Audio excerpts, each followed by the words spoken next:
The nature of most of our experiences are teachings from life and God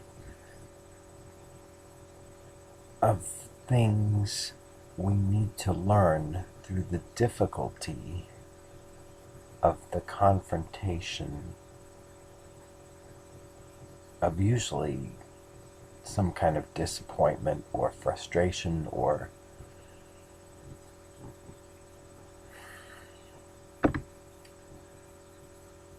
mistake, quote unquote, but actually, in fact, there are none, and everything can serve a purpose.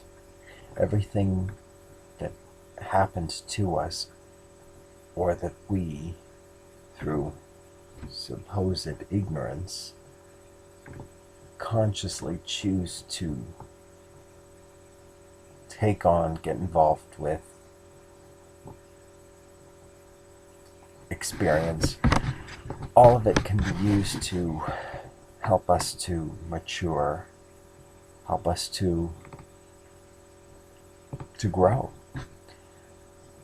If we can look for the lesson and incorporate the wisdom we've gained through experiencing it into our being. And that takes the willingness to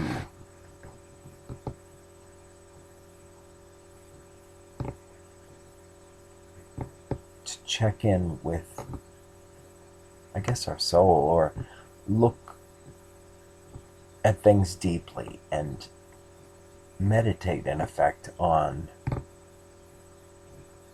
what the choices that we've made and the experiences we've had and what they've taught us, or what they could teach us, or how they can help us, which is really the basis of all of our experience, I believe, to be a better spiritual person, or to be a better person, and to align ourselves with that which is loving, with that which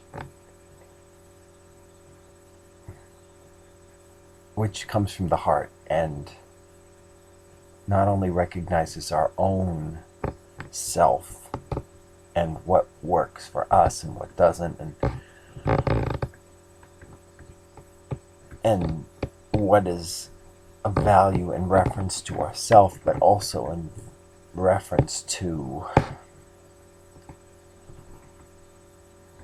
how that affects others, and how we can be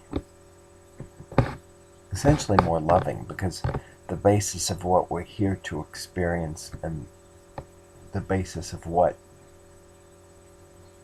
can solve, improve, enhance, transform any given situation in life,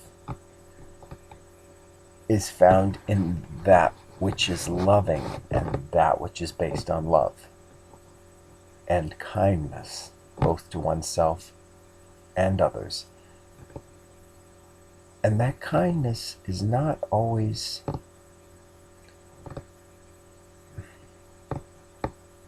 in other words, sometimes it can be a little confrontational, or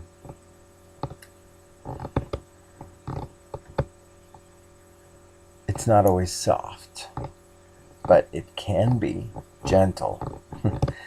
But if you're coming from a place of true awareness and thoughtfulness, and not just selfishness, but a place of openness and a giving heart, then whatever you have gone through can always be improved upon.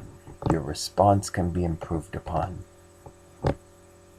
Your growth can be improved upon. Your wisdom can be improved upon. The ability to take whatever has happened to you and use it to be a springboard or um, a blessing, in effect, to use it to, in some way, improve. And this takes work, and it takes awareness, and it takes constant checking in with myself or oneself. What am I thinking? What am I doing? Would this thought or action help me to find or to be in a space of peacefulness, loving energy? Is this, in other words, these thoughts helping me to love myself and whomever else I'm affecting? And that's not always going to be easy to stay in. It's not easy at all to stay in. But when you come from that space of self-love, self-appreciation, and finding what's good in the situation and what's good in the other person, or looking for something good, or trying to be kind, then you find that things tend to turn out in the best possible way in whatever context. And certainly it puts one in a space of empowerment rather than in a space of fear or judgment or looking for what's wrong with something and the flaws and why this is bad, or why this could be better, or why it couldn't be this and why it has to be that, and so forth and so on, instead of just being with it and finding out where the lessons and the benefits are in right where you are,